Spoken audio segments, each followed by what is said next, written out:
प्यारे बच्चों, आप सभी लॉकडाउन के कारण अपने अपने घरों में हैं। ऐसे समय में हम लेकर आए हैं आपके लिए डिजी साथ कार्यक्रम।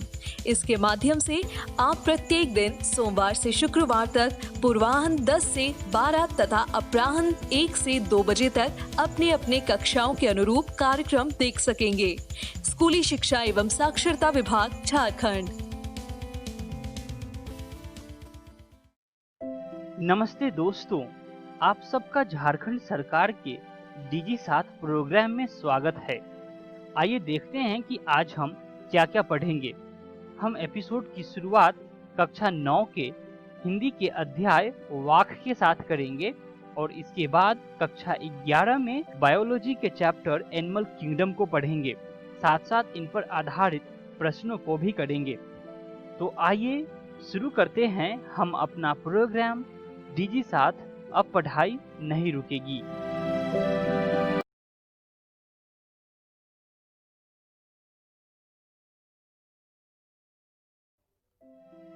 नमस्कार विद्यार्थियों, इस वीडियो में आपका बहुत बहुत स्वागत है। आज की इस वीडियो में हम कवयित्री ललित के बारे में पढ़ने जा रहे हैं, जो कि हमारी हिंदी की पाठ्य पुस्तक क्षितिज भाग 1 में भी संकलित है। तो आइए विद्यार्थियों, जानते हैं इस वीडियो के विषय बिंदु। आज की इस वीडियो में हम सबसे पहले जानेंगे कवयित्री ललित के बारे में कि वे कौन थी और किस प्रकार की रचनाएं करती थी और किस प्रकार के विचारों का प्रतिपादन उन्होंने किया और किस प्रकार के विचारों का खंडन उन्होंने किया। इसके बाद हम उनके द्वारा रचित और पाठ्यपुस्तक में संकलित वाकों का विषय भी जानेंगे कि उन वाकों में क्या कुछ बताया गया है। इसके बाद हम उन वाक का काव्य पाठ करेंगे और साथ ही साथ वाक कहते किसे हैं इस पर भी विचार करेंगे। तो आइए विद्यार्थियों, बिना देरी के शुरू करते हैं ये वीडियो। स्क्रीन पर देखिए, जो चित्र आपको दिखाई दे रहा है वह चित्र है हिंदी की प्रसिद्ध कश्मीरी भाषा की प्रसिद्ध कवयित्री ललित का। ललित कश्मीरी संत काव्य परंपरा की एक प्रसिद्ध कवयित्री थी। इनकी रचनाओं को वाक नाम से जाना जाता है। विद्यार्थियों, वाक एक विशेष प्रकार की काव्य शैली भी है, जिसका अध्ययन हम इसी वीडियो में आगे भी करेंगे। इनकी रचनाओं में हमें धार्मिक संकीर्णताओं का विरोध देखने को मिलता है। जो धर्म को लेकर संकुचित मानसिकताएं थी, उनका विरोध इन्होंने किया है, किंतु विरोधात्मक स्वर में नहीं, प्रेमात्मक स्वर में। इन्होंने प्रेम की महत्ता को स्थापित किया है। इन्होंने प्रेम गीति काव्य परंपरा में भी एक विशेष भूमिका निभाई है। तो विद्यार्थियों, आइए जानते हैं पाठ्य पुस्तक में संकलित वाक का प्रसंग। पाठ्यपुस्तक में संकलित वाक जहां एक ओर भक्ति परक विचार प्रस्तुत करते हैं, वहीं व्यक्ति के मन में स्थित प्रेम भाव को भी जागृत करने का प्रयास करते हैं।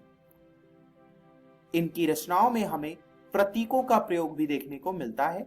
साथ ही जो वाक हमारी पाठ्यपुस्तक में संकलित हैं, उनमें भी विभिन्न प्रतीकों का प्रयोग हुआ है, जिसे हम व्याख्या करते समय और अधिक विस्तार से समझेंगे। ललित की सभी रचनाएं कश्मीरी भाषा में हैं, किंतु हिंदी भाषा में उनका अनुदित रूप हमें देखने को मिलता है। कश्मीरी भाषा की लिखी हुई रचनाएं हिंदी में अनुदित करके हिंदी साहित्य में संकलित की जाती है।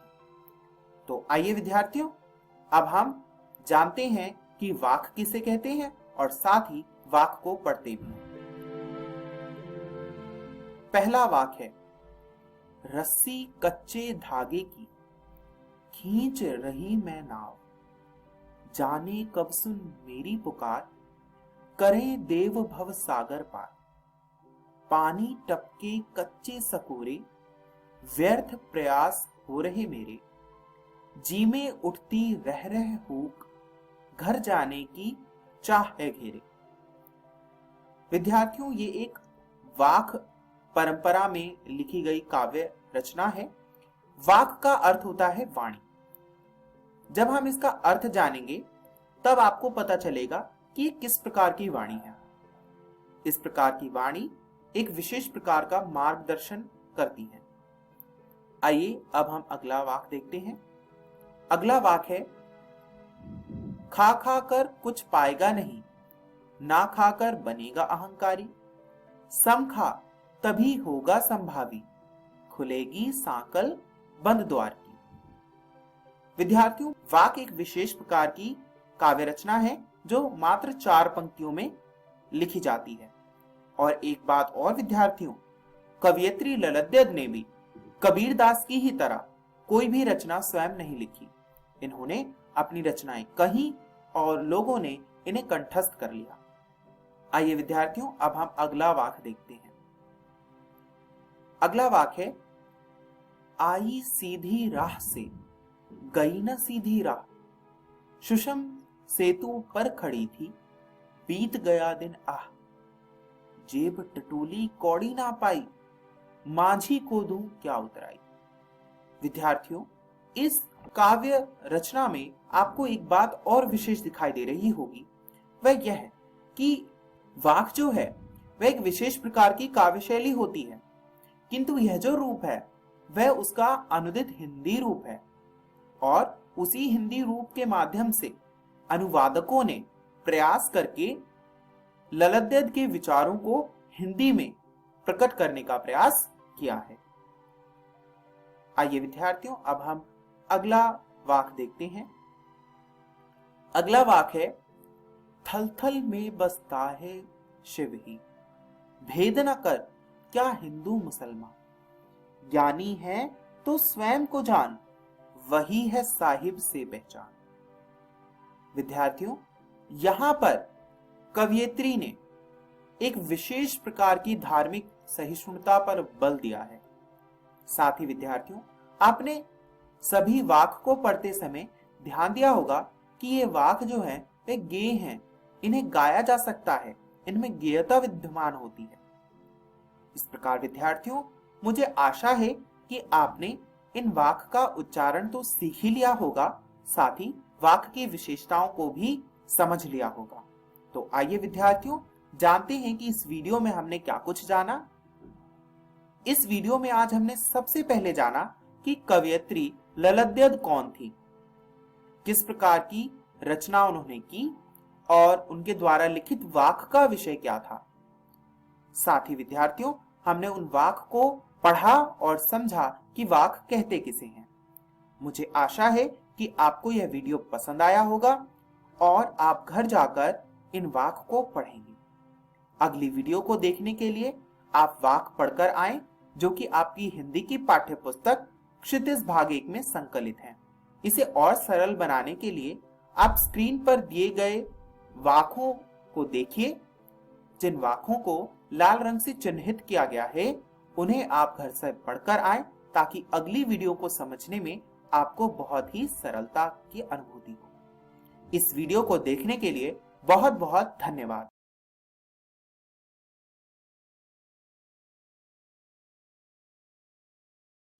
हेलो दोस्तों, आपका स्वागत है जीव विज्ञान की इस वीडियो में। हमने पिछली वीडियो में वनस्पति जगत के बारे में पढ़ा, जिसमें हमने पेड़ पौधों के बारे में बात करी। इस वीडियो में हम एक नया अध्याय प्राणी जगत शुरू करेंगे, जिसको हम अंग्रेजी में एनिमल किंगडम कहते हैं। इसमें हम प्राणियों के बारे में जानेंगे। दोस्तों, आपने अपने आसपास कई प्रकार के प्राणियों को देखा ही होगा, जैसे कि कुत्ता, बिल्ली, मछली, केंचुआ इत्यादि। क्या यह सारे प्राणी एक समान हैं? नहीं ना। इस अध्याय में हम यही जानेंगे कि किस प्रकार सभी प्राणी भिन्न होते हैं। आज हम क्या पढ़ेंगे? आज हम वर्गीकरण का आधार और प्राणी जगत के संघ पॉरीफेरा और सीलेंटेडा के बारे में चर्चा करेंगे। आइए शुरू करते हैं वर्गीकरण का आधार से। प्राणियों को हमने 7 आधारों पर वर्गीकृत किया है, जिसमें सबसे पहला है संगठन के स्तर, अंग प्रणाली की जटिलता, सममिति, द्विकोरिक तथा त्रिकोरिक संगठन, प्रगुहा, खंडी भवन और पृष्ठ रज्जु। तो चलिए शुरू करते हैं पहले आधार से, संगठन के स्तर। तो जैसा कि आपने पिछली वीडियो में जाना था कि प्राणी बहुकोशिकीय होते हैं, तो कोशिकीय संगठन के स्तर के आधार पर हम वर्गीकरण देखेंगे। अब कोशिकीय स्तर का संगठन पाया जाता है स्पंज में, जिसमें कोशिकाएं बिखरे हुए समूहों के रूप में होती हैं। अब कोशिकाएं आपस में संगठित होकर उत्तक बनाती हैं, तो ये हो गया उत्तक स्तर का संगठन, जो सीलेंट्रेट्स में पाया जाता है। अब उत्तक आपस में संगठित होकर क्या बनाते हैं? अंग बनाते हैं, तो यह हो गया अंग स्तर का संगठन, जो प्लैटीहेल्मिन्थेस के सदस्यों में पाया जाता है। और अब ऐसे ही अंग संगठित होकर अंग तंत्र बनाते हैं, तो यह हो गया अंग तंत्र स्तर का संगठन, जो कि मानवों में पाया जाता है। अब दूसरा आधार है अंग प्रणाली की जटिलता। चलिए देखते हैं पाचन तंत्र की जटिलताओं को। एक होता है अपूर्ण पाचन तंत्र। इसमें केवल मुख होता है, जो कि मुख और गूदा दोनों का काम करता है। और दूसरा होता है पूर्ण पाचन तंत्र, जिसमें 2 द्वार होते हैं, मुख और गूदा। चलिए आगे बढ़ते हैं। तीसरा आधार है सममिति यानी कि सिमिट्री। अब सिमिट्री को समझते हैं। ये एक पत्ता देखिए, अगर आप इसे केंद्र में दी हुई हरी रेखा से काटेंगे तो आपको 2 भाग मिलेंगे जो समान आकार के हैं, तो यह है सममिति यानी सिमेट्रिकल।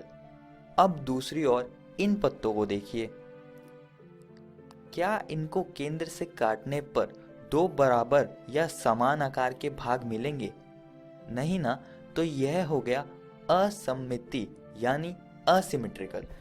चलिए अब यह असममिति प्राणियों में देखते हैं, जैसे स्पॉन्जेस में। ये चित्र देखिए, अगर इस स्पंज को आप केंद्रीय अक्ष से विभाजित करेंगे तो आपको 2 अलग आकार के भाग मिलेंगे। अब देखते हैं अर्य सममिति यानी रेडियल सिमेट्री, जिसमें किसी भी केंद्रीय अक्ष से अगर हम प्राणी को विभाजित करेंगे तो वह 2 बराबर भागों में विभाजित हो जाएगा, जैसे सीलेंट्रेट्स के सदस्य, टीनोफोरा के सदस्य। और तीसरा है द्विपार्श्व सममिति यानी बायलेटरल सिमेट्रिकल। इसमें एक ही अक्ष से गुजरने वाली रेखा से शरीर 2 समरूप भागों में विभाजित हो जाएगा। आप इस चित्र से इसको और अच्छे से समझ सकते हैं, और यह एनालिडा आर्थ्रोपोडा के सदस्यों में होता है। आइए आगे बढ़ते हैं और चौथे आधार की तरफ चलते हैं, जो कि है द्विकोरिक तथा त्रिकोरिक संगठन। चलिए देखते हैं द्विकोरिक यानी कि डिप्लोब्लास्टिक क्या होता है। प्राणियों में कोशिकाएं 2 भ्रूणीय स्तरों में व्यवस्थित हो जाती है, बाह्य त्वचा एक्टोडर्म तथा अंतः त्वचा एंडोडर्म। दूसरा है त्रिकोरिक यानी ट्रिप्लोब्लास्टिक। प्राणियों में कोशिकाएं 3 भ्रूणीय स्तरों में व्यवस्थित होती है, बाह्य त्वचा एक्टोडर्म, मध्य त्वचा मेसोडर्म तथा अंतः त्वचा एंडोडर्म। आइए त्रिकोरिक को थोड़ा और अच्छे से समझते हैं। इसमें मैंने नीले रंग से एक्टोडर्म दिखाया है और पीले रंग से एंडोडर्म दिखाया है। इन दोनों स्तरों के बीच में तृतीय स्तर आ जाता है, जो कि मेसोडर्म है, और यही त्रिकोरिक संगठन है।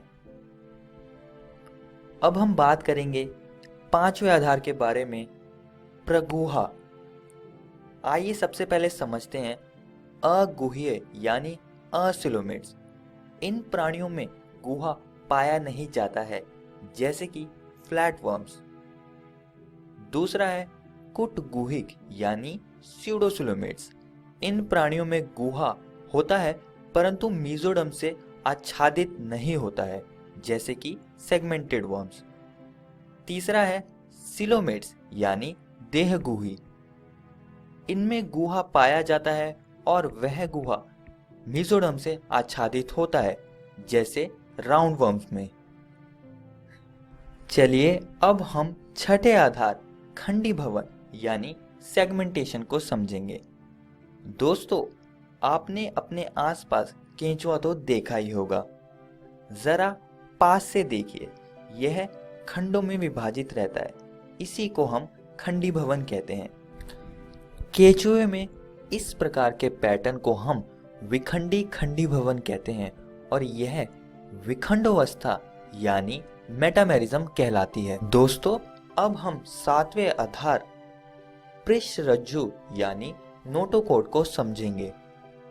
यह रॉड के आकार का होता है और मध्य त्वचा मीजोडर्म से उत्पन्न होता है। जिन प्राणियों के पास पृष्ठरज्जु होता है उन्हें हम कॉर्डेटा कहते हैं और जिनमें पृष्ठरज्जु नहीं पाया जाता उन्हें हम नॉन कॉर्डेटा कहते हैं। इसी के साथ प्राणी जगत के वर्गीकरण का आधार यहाँ पर समाप्त होता है। आइए चलते हैं और प्राणी जगत के पहले संघ के बारे में बात करते हैं। संघ पॉरीफेरा। इनमें स्पंज आते हैं जो कि असलियत में कुछ इस प्रकार के दिखते हैं। ये लवणीय असममिति बहुकोशिक कोशिकीय स्तर के संगठन वाले जीव हैं। इनमें जल परिवहन तथा नाल तंत्र पाया जाता है। चलो इनमें जल परिवहन को समझते हैं। यह स्पंज का चित्र है जिसमें आप ऑस्कुलम, ऑस्टिया, स्पंज गुहा और क्वानोसाइट्स को देख सकते हैं। सूक्ष्म छेद ऑस्टिया से जो आसपास का जल होता है वह स्पंज गुहा में प्रवेश करता है और बाद में यह जल बड़े छेद ऑस्कुलम से बाहर निकल जाता है। इस बात को अच्छे से समझने के लिए जरा यहाँ देखिए। यह शख्स स्पंज के आसपास के पानी में रंगनुमा पदार्थ डाल देता है ताकि आप देख सकें कि जल परिवहन इनमें किस प्रकार से होता है। स्पंज में जल परिवहन भोजन जमा करने, श्वसन तथा अपशिष्ट पदार्थों के उत्सर्जन में सहायक है। अब हम स्पंज की विशेष कोशिका क्वानोसाइट को समझेंगे। यह कोशिका को हम कॉलर कोशिका भी बुलाते हैं। यह स्पंज गुहा में पाई जाती है तथा भोजन ग्रहण करने में काम आती है। यह बात आप सभी दोस्तों को याद रखनी है। आइए संघ पॉरीफेरा की कुछ और महत्वपूर्ण बातों पर चर्चा करते हैं। इनमें कोशिकाओं के अंदर पाचन होता है। ये कंकाल कंटिकाओं तथा स्पंजी तंतुओं का बना होता है। ये उभय लिंगाश्रयी यानी हर्मैफ्रोडाइटी होते हैं, जिसका अर्थ है कि जो नर युग्मक और मादा युग्मक एक ही जीव बनाता है। अलैंगिक जनन विखंडन तथा लैंगिक जनन युग्मकों द्वारा होता है। निषेचन आंतरिक तथा परिवर्धन अप्रत्यक्ष होता है, जिसमें कि लार्वा अवस्था पाई जाती है। यह चित्र आपकी एनसीईआरटी की किताब का है और यह उदाहरण है साइकन, यूस्पंजिया और स्पॉन्जिला का। चलिए अब हम दूसरे संघ के बारे में पढ़ते हैं, जो कि है संघ सीलेंट्रेटा। ये जलीय अर्य सममिति द्विकोरिक उत्तक स्तर के संगठन स्थावर तथा मुक्त तैरने वाले जीव हैं। इनमें अपूर्ण पाचन तंत्र होता है, यानी सिर्फ इनमें एक मुख होता है जो कि अधोमुख यानी हाइपोस्टोम पर स्थित होता है। सीलेंट्रेटा को हम नाइडेरिया भी बुलाते हैं। इनकी विशेष कोशिका नाइडोब्लास्ट या निमेटोब्लास्ट के कारण यह कोशिका पकड़ बनाए रखने, रक्षा, शिकार पकड़ने में सहायक है। यह बात बहुत ही अहम है और आप सभी दोस्तों को यह बात याद रखनी है। कुछ सीलेंट्रेटा के सदस्य जैसे कि कोरल, इनमें जो कंकाल पाया जाता है वह कैल्शियम कार्बोनेट से बना होता है। अब हम सीलेंट्रेटा के बॉडी फॉर्म्स यानी शरीर के आकारों के बारे में जानेंगे। यह दो प्रकार का होता है, पहला पॉलिप तथा दूसरा मेड्यूसा। पॉलिप स्थावर तथा बेलनाकार होता है और मेड्यूसा मुक्त जीवी तथा छतरी के आकार का होता है। और सीलेंट्रेटा के कुछ सदस्य जैसे कि ओबेलिया अपने जीवन काल में यह दोनों बॉडी फॉर्म में रहते हैं, जिसे हम मेटाजेनेसिस कहते हैं। पॉलिप अलैंगिक जनन द्वारा मेड्यूसा उत्पन्न करता है। तो जैसे कि आप देख सकते हैं यह पॉलिप है और यह धीरे धीरे मेड्यूसा में बदल रहा है। देखिए यह छतरी के आकार का हो चुका है और यह मुक्त जीवी है, यानी कि यह अपनी मर्जी से कहीं पर भी तैर सकता है, कहीं पर भी जा सकता है। ऐसे ही मेड्यूसा कई बार लैंगिक जनन द्वारा पॉलिप उत्पन्न करता है और आप सभी दोस्तों को यह बात ध्यान रखनी है।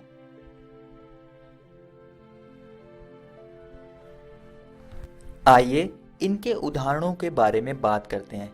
सबसे पहला है फाइसेलिया, जिसे हम पुर्तगाली युद्ध मानव भी कहते हैं। दूसरा है पेनिनट्यूला, जिसे हम समुद्री पिच कहते हैं। तीसरा है मैंड्रीना, जिसे हम ब्रेन कोरल कहते हैं। चौथा है गोरगोनिया, जिसे हम समुद्री व्यंजन कहते हैं। और आप सभी दोस्तों को कम से कम 2 उदाहरण तो इनके याद ही रखने हैं। और दोस्तों इसी के साथ फाइलम सीलेंट्रेटा यहाँ पर समाप्त होता है। सारांश, हमने इस वीडियो में वर्गीकरण के आधारों के बारे में पढ़ा, हमने संघ पोरिफेरा के बारे में पढ़ा जिसमें हमने इसकी विशेषता, जल परिवहन और उदाहरणों के बारे में पढ़ा, और हमने संघ सीलेंट्रेटा के बारे में पढ़ा जिसमें हमने इनके बॉडी फॉर्म्स के बारे में पढ़ा, इनके उदाहरणों के बारे में पढ़ा और हमने इनकी कुछ विशेषताओं के बारे में भी चर्चा करी। आज का सवाल, तो दोस्तों सवाल बताने से पहले मैं आपको बताना चाहूँगा कि आज हमने आपकी एनसीईआरटी की किताब के 3 टॉपिक को कवर कर लिया है। आप सभी इन टॉपिक्स को किताब से ज़रूर पढ़कर आइएगा। और यह प्रश्न जो कि है देह गुहा एवं प्रगुहा का अध्ययन प्राणियों के वर्गीकरण में किस प्रकार सहायक है, इसका उत्तर ढूंढने का प्रयास कीजिएगा और अपनी कॉपी में लिखकर लाइएगा। इसके बारे में हम अपनी अगली वीडियो में चर्चा करेंगे। धन्यवाद।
नमस्ते दोस्तों, डिजी साथ के आज के एपिसोड में आशा करता हूँ कि आप सभी को बहुत कुछ सीखने को मिला होगा।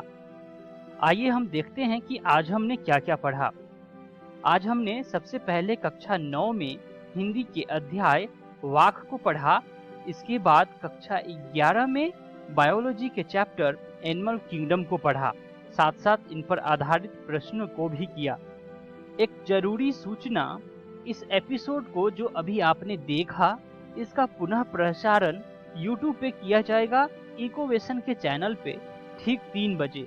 तो यदि आप अपने दोस्तों के साथ भी एपिसोड शेयर करना चाहते हैं या पुनः देखना चाहते हैं तो YouTube पर डिजी साथ इकोवेशन सर्च करें और आप इस वीडियो तक पहुंच जाएंगे। धन्यवाद दोस्तों।